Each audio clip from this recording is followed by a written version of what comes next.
కడప జిల్లాలో కాంగ్రెస్ పార్టీకి పూర్వ వైభవం తీసుకొచ్చేందుకు కృషి చేస్తానని కాంగ్రెస్ అధ్యక్షురాలు విజయజ్యోతి చెప్పారు.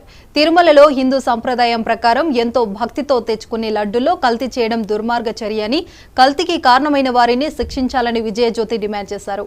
జూన్ 23వ తేదీన లడ్డులో కల్తీ జరిగిందని తెలిసినప్పటికీ ఇంతవరకు సీఎం చంద్రబాబు ఎందుకు చర్యలు తీసుకోలేదంటున్న కాంగ్రెస్ పార్టీ అధ్యక్షురాలతో మా కడప ప్రతినిధి రాజు face to face.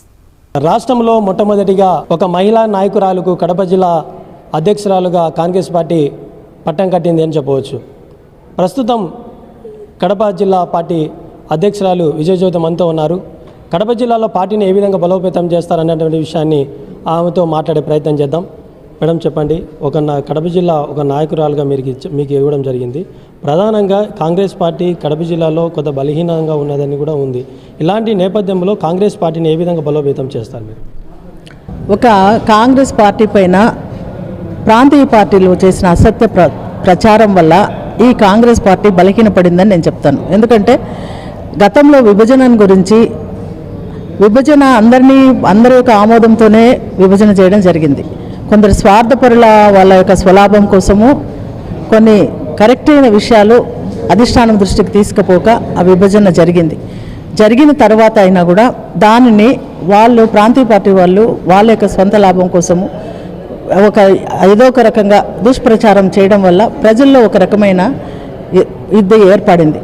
Congress party ఒకవేళ విభజన చేసినా విభజన చట్టంలో పార్టీ నష్టపోకుండా ప్రభుత్వంపై ఆంధ్రప్రదేశ్లో ప్రజలు నష్టపోకుండా ప్రత్యేక హోదా అనేది స్పెషల్ స్టేటస్, తర్వాత స్పెషల్ ప్యాకేజ్, 10 సంవత్సరాలు ఉమ్మడి రాజధాని ఇవన్నీ ప్రకటించడం జరిగింది. కానీ వచ్చినటువంటి ప్రభుత్వం అవన్నీ అమలు చేయలేదు. అది వారి తప్పు కానీ కాంగ్రెస్ పార్టీది కాదు. ఈ రకంగా దుష్ప్రచారం వల్ల కాంగ్రెస్ పార్టీ బలహీనపడింది. గతంలో కాంగ్రెస్ పార్టీ యొక్క వైభవంలో దేశము రాష్ట్రము ఎంతో క్షేమంగా ఉండేది, ప్రజలందరికీ తెలిసిందే. రాజశేఖర రెడ్డి గారి హయాంలో కూడా కడప జిల్లా చాలా అభివృద్ధి జరిగింది. రోడ్లు అయితేనేమి, తర్వాత రిమ్స్ హాస్పిటల్ తెప్పించడం అనేటైతేమి, మెడికల్, తర్వాత ఉచిత విద్య కావచ్చు, 108 కావచ్చు, ఇట్లా ఈ రకంగా కాంగ్రెస్ పార్టీ యొక్క అధికారంలోనే రాజశేఖర రెడ్డి గారు ఇవన్నీ చేయడం జరిగింది. కాబట్టి ప్రజల్లోకి ఈ విషయాన్ని తప్పకుండా తీసుకెళ్తాం. కాంగ్రెస్ పార్టీ అధికారంలోకి వస్తేనే మన రాష్ట్రం బాగుపడుతుంది, స్పెషల్ స్టేటస్ వస్తుంది, ప్రత్యేక ప్యాకేజ్ ఇస్తారు, నిరుద్యోగ సమస్య తీరుతుంది. ప్రజలందరూ కుల మతాలకు అతీతంగా మతము అనేది తేడా లేకుండా, ఇప్పుడు ప్రభుత్వాలు పెట్టిన చిచ్చు ప్రకారం లేకుండా అందరూ శాంతియుతంగా ఉంటారు అనే ఒక మెసేజ్ని ప్రజల్లోకి తీసుకెళ్ళి నేను పార్టీని బలోపేతం చేయాలని అనుకుంటున్నాం. మేడం, ప్రధానంగా చూస్తే రాజశేఖర రెడ్డి మరణానంతరం కూడా కడప జిల్లాలో ఆయన చేపట్టిన ప్రాజెక్టులు కావచ్చు, స్టీల్ ప్లాంట్ విషయంలో కావచ్చు, ఎలక్షన్ వచ్చేలాకల్లా ప్రాజెక్టులు పూర్తి చేస్తామని, ఫ్యాక్టరీ తెస్తామని చెప్పి మాటలు చెప్తున్నారు, కానీ అవి అమల్లోకి నోచుకోలేదు. ఇలాంటి గతంలో ఉన్నటువంటి 2 ప్రభుత్వాలు కూడా మాటలు చెప్పడానికి కానీ స్టీల్ ఫ్యాక్టరీ కానీ తర్వాత కావాలని ప్రాజెక్టుల గురించి కానీ వారు అంతవరకే, వారు ఎలక్షన్లో గెలవడం అనేది ఒక ప్రభుత్వం అధికారం చేపట్టడం వరకే ఉన్నది, కానీ ఇంప్లిమెంటేషన్ అయితే ఏం చేయలేదు. అదే మేము ప్రజల్లోకి తీసుకుపోతాం.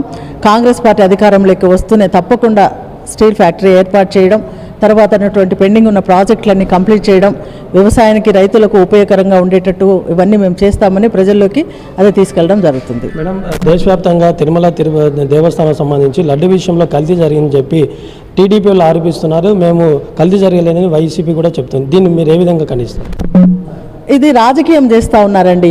ఇది లడ్డు అనేది సరే మత సాంప్రదాయం ప్రకారం హిందువులు ఎంతో పవిత్రంగా భావించేటువంటి తిరుమలలో ఆ ప్రసాదము వాళ్ళు ఎంతో భక్తితో తీసుకునే ప్రసాదంలో కల్తీ జరిపించడం అనేది కరెక్ట్ కాదు. అది శిక్షించదగ్గ నేరమే. కానీ ఎవరు చేసినారనేది గతం జూన్ 23వ తేదీని తెలిసింది. అప్పటి నుంచి గమ్మునుండి ఇప్పుడు 100 days ప్రభుత్వం అయిపోయినా కూడా ఏం పథకాలని అమలు చేయకుండా దానిని రాజకీయం చేయడం అనేది కరెక్ట్ కాదు. వారు ఆ రకంగా ఎవరు చేసినారో కరెక్ట్గా ఎవరో దోషులను పట్టుకొని వాళ్ళని శిక్షించి అది ఇంకొకసారి జరగకుండా ఇప్పుడున్న ప్రభుత్వం కరెక్ట్గా మంచి నెయ్యితో మంచిగా ప్రసాదం అందరికీ అందుబాటులో ఉండేటట్టు చేయాలి. కానీ దీన్ని రాజకీయం చేస్తూ ఉన్నారు. దానివల్ల దేశంలో అల్లర్లు జరుగుతూ ఉన్నాయి. కొన్ని రాష్ట్రాలు అయితే హెజిటేషన్ చేస్తూ ఉన్నారు. శాంతియుతంగా ఉండాల్సినటువంటి మన భారతదేశంలో ఎటువంటి అల్లర్లు లేపడం అనేది కరెక్ట్ కాదు. కాబట్టి దీన్ని దయ ఉంచి రాజకీయం చేయొద్దు. దాని కరెక్ట్ ఒక నివేదిక తెప్పించుకొని అది ఏది కరెక్టు, ఏది ఎవరు చేసినారు, దానికి సరైన వాళ్ళు ఎవరని సరైన దోషులను శిక్షించాలి, కానీ రాజకీయం చేయొద్దని నేను కోరుకుంటా ఉన్నాను. విజయజ్యోతి గారు చెప్తున్నటువంటిది తిరుమల తిరుపతి దేవస్థానం సంబంధించి దేశవ్యాప్తంగా ఎంతో పవిత్రంగా భావించినటువంటి తిరుమల దేవస్థానం విషయంలో చేస్తున్నటువంటి రాజకీయ నాయకులు దాన్ని ఒక పావులాగా వాడుకుంటున్నారని చెప్తున్నారు. అయితే నిజంగా దాంట్లో అవాస్తవం జరిగింటే, లడ్డూలో కల్తీ జరిగింటే ఎవరైతే చేశారో వారిని శిక్ష చేసే విధంగా బాధ్యతలుగా చర్యలు తీసుకోవాలని చెప్పి కూడా జిల్లా అధ్యక్షురాలు విజయజ్యోతి అంటున్నారు. కెమెరామెన్ నర్సయ్యతో రాజు 19